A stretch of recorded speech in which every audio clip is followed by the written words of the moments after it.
My guest today is Melanie Kansil, CEO and co-founder of Customer Underground, an online platform dedicated to helping customers share information and businesses engage with their customers. Welcome to In Her Shoes. Thank you. It's great to be here. You give us the opportunity to give feedback to businesses. Yes. And you give businesses the opportunity to interact with us. Now, traditionally, to give a business feedback, we might send an email, we might never send an email, we may make a comment while we're there. Now technology allows us to give feedback in so many ways, including on your site where we can post a review. What are the implications for business of this sort of real-time feedback? Well, I think that the main one is that they're getting much more feedback. So if you think about the effort to write a letter, it's a lot of effort. You've got to write the letter, post it, et cetera, which basically means you only get the people who feel really strongly. Right. And I think for businesses, with review sites and mobile apps, what it means is that they're able to get feedback quickly and therefore be able to tap into a broader set of what their customers think and also get more specific about it. When we have the opportunity to connect with the business in a way, a casual way, we might put something on Twitter, we may review them. What lessons have you seen come out of those interactions? Have you seen businesses change things they do as a result? Well, I think that businesses do take the feedback on board. Whether it's something like a bad service experience that they want to recover from, or whether it's actually starting to realize that their online presence is a part of their brand and that they need to actively engage in that. We find that a lot of businesses, especially small businesses, really don't have an online presence. Even today, where you would almost think it's a given. What advice would you have to those businesses who haven't gone online? What I would say is that you definitely have to go online, first of all. But secondly, what I would say is choose ways that are simple and easy, because I think the reality is there are so many channels out there and small businesses don't have a dedicated marketing department, and so these things are happening on weekends or late at night. Right. And I think there are now a bunch of simple ways to have an online presence and build an online reputation, such as Facebook, such as Twitter, such as Customer Underground, where you don't have to have technical skills, you don't have to have a web developer, and it's not a huge amount of work to put your word out there.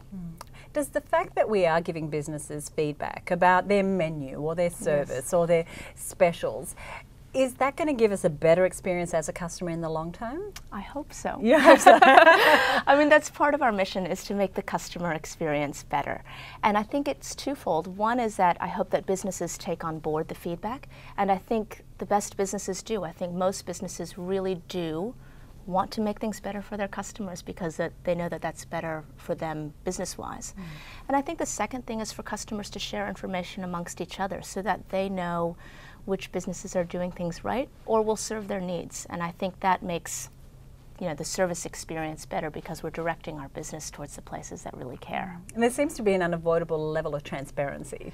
That's right. I think that I think that's a gate we've gone through that there's no going back. I mean, now there's so much information online, and I'm a big believer that transparency is a good thing.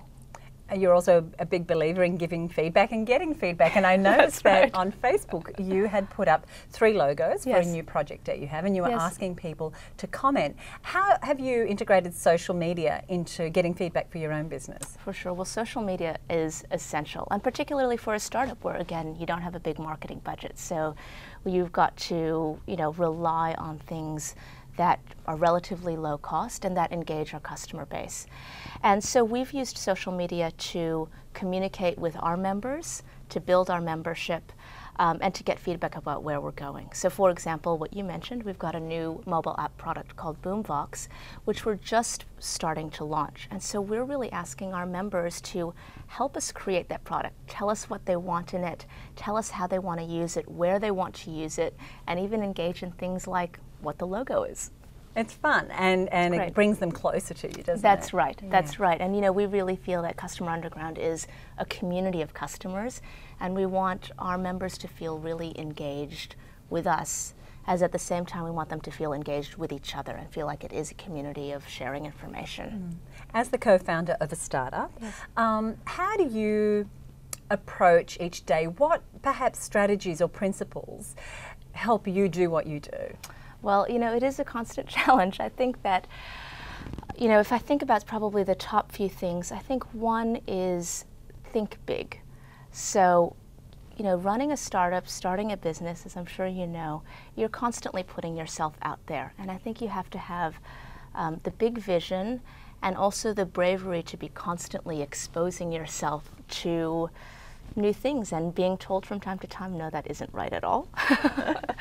I think probably the second thing is, you know, using your network and building your network and taking the time to have coffees. Mark Suster of Both Sides of the Table has this advice of, you know, 50 coffee meetings, and I think that's absolutely right. Per year, I suspect. I think it's more than that. I think he's saying 5 a week, but I'm not quite making that much time. No. But I do think about that all the time, because I think, you know, that 1 hour having coffee with somebody, you never know where it can go, and so I think it's really important to do that.